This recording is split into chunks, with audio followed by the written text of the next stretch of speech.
Hello, and thank you for being here. My name is Elena, and what I'm about to share with you is something that has haunted me for years. Every time I think about it, a weight settles in my chest, and I can't help but blame myself for what happened.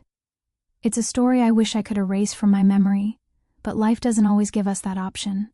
It's a story about crossing a line that should never have been crossed, about losing innocence in a way that can never be recovered, and about the complicated aftermath of a choice made in a single moment of weakness.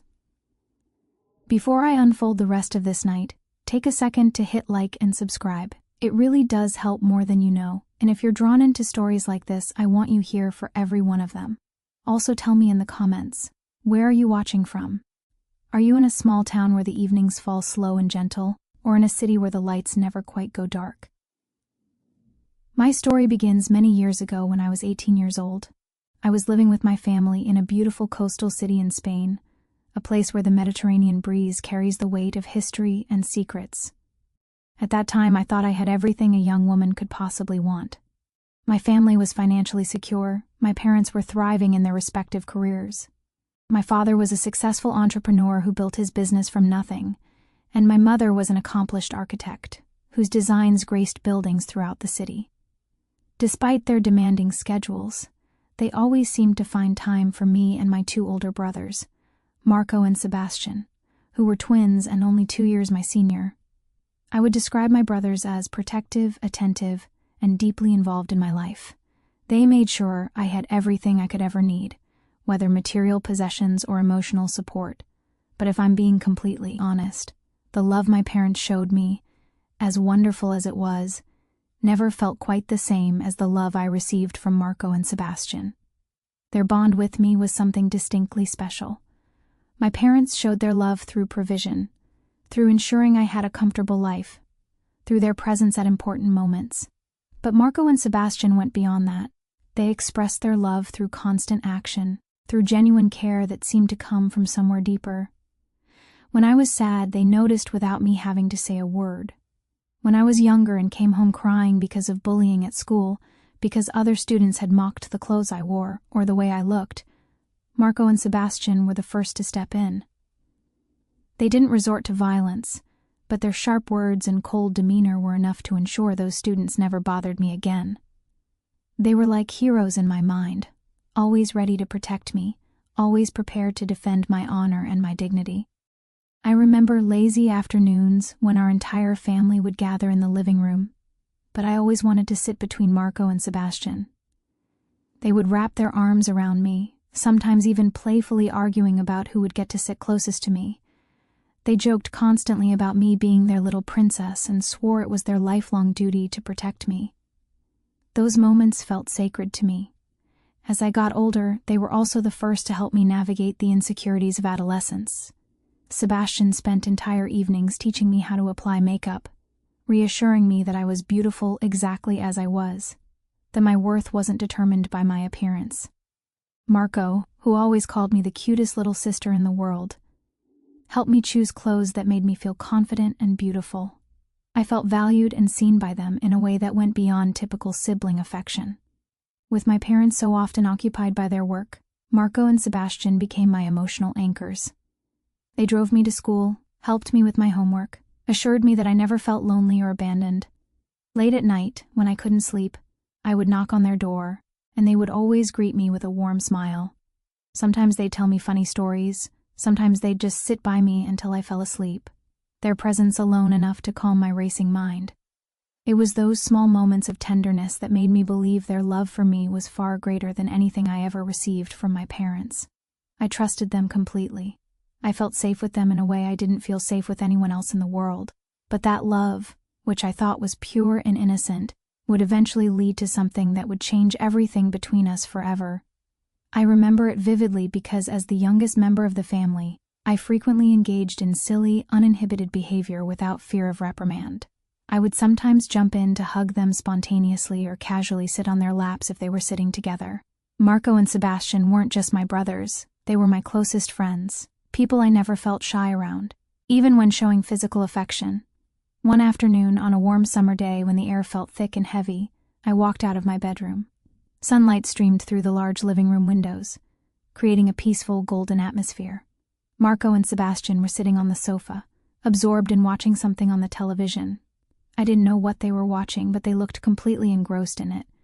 Without thinking about it, the way you do when you're comfortable in a space, I walked closer to them, rubbing my eyes. They didn't notice me approaching, so I decided to tease them. "What are you two watching so intently?" I asked, laughing softly. I didn't wait for an answer. Instead, I settled myself comfortably on their laps, resting my head on Marco's shoulder. "What's so interesting?" I inquired playfully. Neither of them responded immediately. When I glanced at the screen, I realized they were watching a romantic film, and the scene playing out was quite intimate. Two characters on screen were embracing and kissing passionately, lost in each other. Seeing me staring at the screen, Marco and Sebastian suddenly became awkward and tense. Marco quickly covered my eyes with his hand. "Don't look at this, Elena," he said. "This isn't a film for children." I laughed at his attempt to shield me from the scene. "Come on, I'm not a child anymore. I'm 18, I teased, continuing to try and peek through his fingers. "I've seen things like this before." "Still," Sebastian added, his voice strained, "there's no need for you to watch this with us." I continued laughing and playfully teasing them, persisting in my attempts to see around their protective barrier. And then, in that moment, whether by accident or not, my hand brushed against something inside Sebastian's pocket. The sensation was startling, warm and firm, and my heart suddenly raced. I quickly pulled my hand back, mortified. My face flushed deeply, and I didn't dare look at either of them. "I'm sorry," I stammered, my voice small and embarrassed. Then, without another word, I quickly stood up and ran back to my room, slamming the door behind me. I sat on my bed, my heart pounding, trying to process what had just happened. My mind kept replaying the sensation, and I felt an overwhelming sense of shame and embarrassment. The image of what I'd felt kept flooding back, making my face burn. Had it been what I thought it was? Or was I completely overthinking this? The uncertainty tormented me. More than the physical sensation, I was disturbed by the realization that I had crossed some kind of invisible line, a line I had never even known existed between us. The closeness we shared suddenly seemed to have a fragile boundary, one I had never thought to consider before that moment. That evening, after hiding in my room for several hours, I decided I needed to face my family. I was getting hungry, and I knew they were probably waiting for me to join them for dinner. But the events of the afternoon still lingered heavily in my mind, and I felt deeply embarrassed. I kept wondering what Marco and Sebastian were thinking about me, whether they were disgusted or pitying. Then I tried to reassure myself that maybe it wasn't as serious as I was making it out to be, that maybe they had already forgotten about the whole incident. I opened my door quietly and tiptoed down the hallway, hoping not to make eye contact with anyone as I approached the living room. I stopped to listen for sounds before going any further. When I finally tiptoed into the living room, I looked around nervously, afraid of what I might see. To my surprise, no one was there. The room was empty, and I felt a strange mixture of relief and disappointment. I stood in front of the sofa where I had sat with them that afternoon, still trying to figure out what had happened between us. That's when two figures suddenly appeared from behind the sofa, leaning down and looking in the same direction I was looking. "What are you doing, Elena?" Sebastian's voice rang out right next to my ear, making me jump and scream. Marco laughed loudly from the other side, adding, "You look like you're planning something mischievous." My heart nearly stopped from the shock of their sudden appearance, and we all burst into laughter at the same time. Their sudden arrival had completely startled me, and I couldn't help but laugh, even as my fear gradually subsided. "Oh my God, you scared me half to death," I exclaimed, pretending to be angry but unable to contain my amusement at being so completely startled. "What were you doing, looking like that?" Marco raised his eyebrow with a mischievous smile, and Sebastian patted my head teasingly. "Didn't you want to eat anything?" he asked playfully. I laughed along with them, and at that moment the awkward tension from the afternoon seemed to have completely dissipated. I reassured myself that what I had felt earlier must not have been what I thought it was. Otherwise, they wouldn't be laughing and joking with me like this, treating me like they always did. With that thought, I felt a wave of relief wash over me. I tried to act as if nothing had happened, as if the incident was already forgotten. I was just checking to see if anyone was here, I said with a bright smile, trying to change the subject and move past the awkwardness. What are you two doing down here anyway? We were just trying to scare you a bit, Anthony admitted, and I realized he'd said Joseph's name instead. The moment passed quickly enough. Come on, let's go eat, Marco said, placing his hand on my shoulder. The whole family is waiting for you. I nodded, smiled, and followed them to the dining table. My parents were already seated when we entered the kitchen. They smiled warmly when they saw me, and I took my seat, feeling the warmth of the kitchen and the comfortable atmosphere that surrounded our family dinners. During the meal, the conversation flowed easily, filled with laughter. My parents talked about work, while Marco and Sebastian occasionally teased me with light jokes. I joined in the banter, and the embarrassment I had felt earlier seemed to have completely disappeared. After finishing dinner, despite the lingering embarrassment from the afternoon, I no longer felt anxious. I smiled to myself, reassuring myself that everything would be okay. Marco and Sebastian are still the best brothers I could ever have, I thought to myself as I lay down to sleep that night. With that reassuring thought, I drifted off into a peaceful sleep. However, the next morning was far from peaceful. Our house had thin walls, which meant that even the smallest sounds from one room could travel easily to the adjacent rooms. My bedroom was located between Marco and Sebastian's rooms, which meant I could hear them quite clearly if they were making noise. I was known for sleeping late, but that particular morning I woke up at 8 o'clock.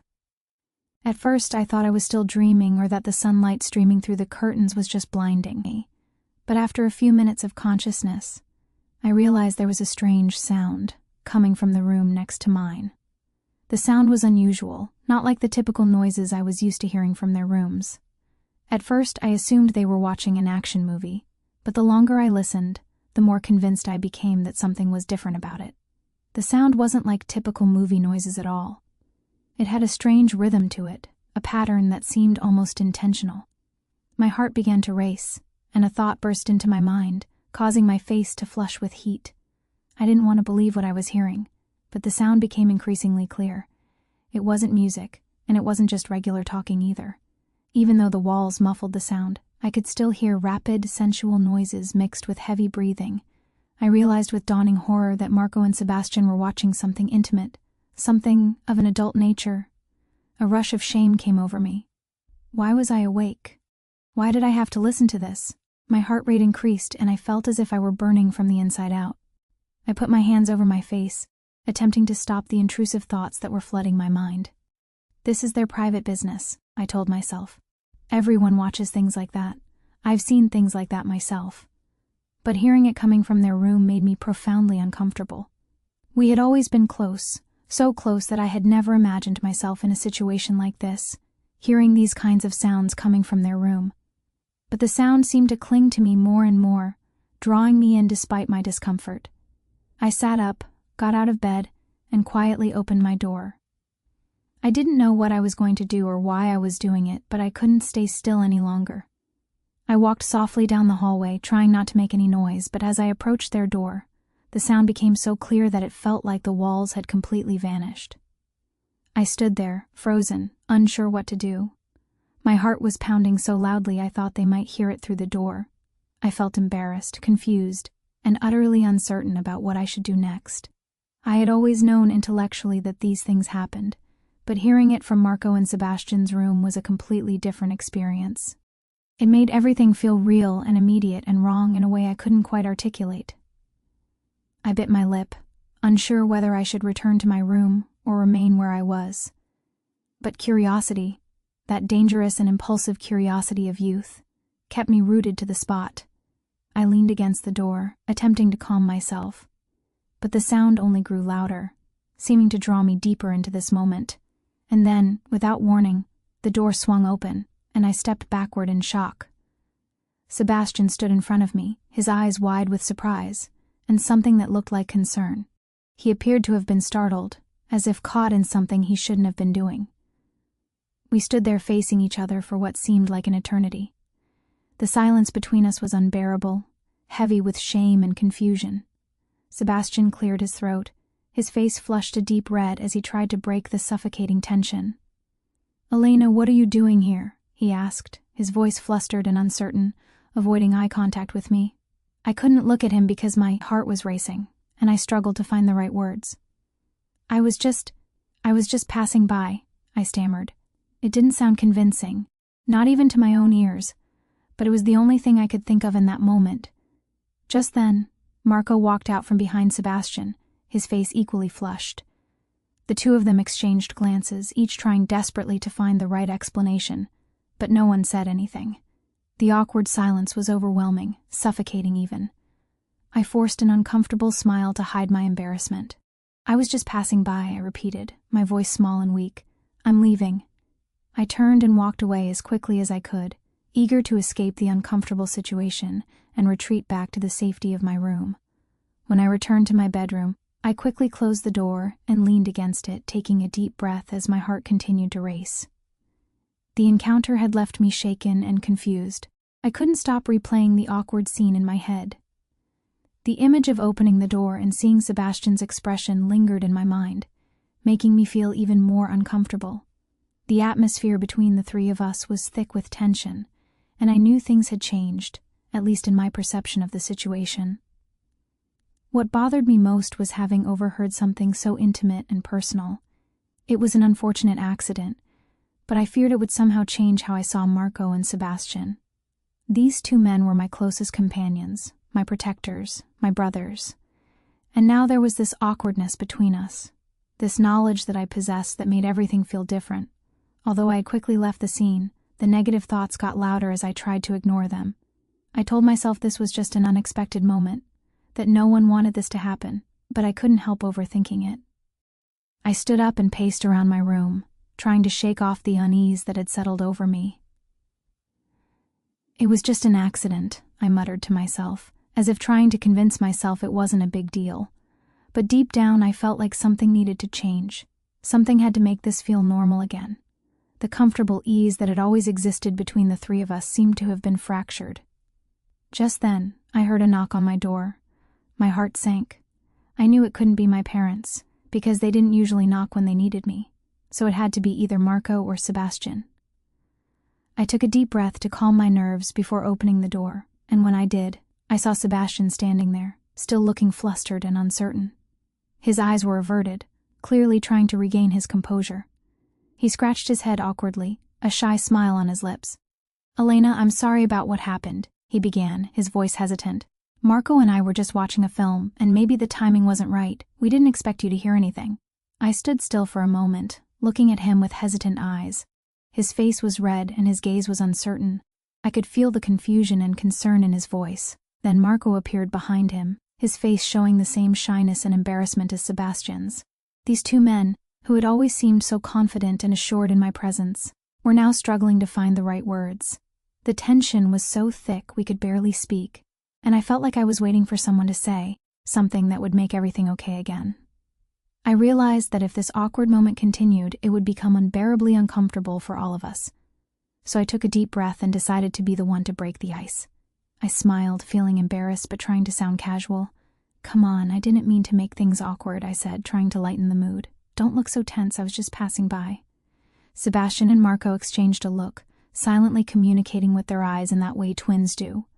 After a moment, Sebastian sighed and smiled faintly. "Are you sure you're okay?" he asked, his voice filled with uncertainty and care. "You're not upset or uncomfortable?" I immediately reassured them, attempting to alleviate their concerns. "No, I'm fine. In fact, I think I love you both even more because you care so much about my feelings." They both looked at me in surprise, and for a brief moment, there was a silent understanding between us, as if we had somehow moved past the awkwardness together. Then I thought of a way to make the tension disappear completely. I took Sebastian's hand and pointed to Marco. "Let's go to my room and talk for a bit, okay?" I suggested. "Consider this a way to make up for the awkwardness. We can talk about anything you want." They were surprised by the suggestion, but after a moment, they both nodded. It seemed like the only way to break the suffocating tension that had settled between us. So I smiled and turned to walk toward my room, with the two of them slowly following behind. When the three of us sat down on my bed, I decided to lighten the mood by telling a joke. Looking at Marco, I teased, "That movie must have been really good if you both lost track of time." Marco laughed awkwardly, covering his face with his hand. Come on, Elena, stop teasing. It's just that we didn't think you would hear it. I thought you turned up the volume so I could hear it, I added with a playful raise of my brow, which made them both laugh. The tension seemed to vanish for a moment, after engaging in lengthy conversation about harmless topics, trying to restore the normal dynamic between us. My curiosity suddenly overcame my sense of propriety. I looked at Marco and Sebastian, wondering if I should ask the question that had been forming in my mind.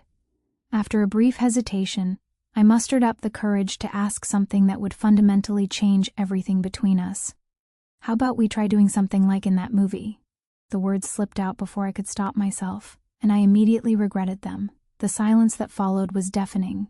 I was uncertain about their reaction, yet my curiosity and some deeper impulse had overcome my better judgment.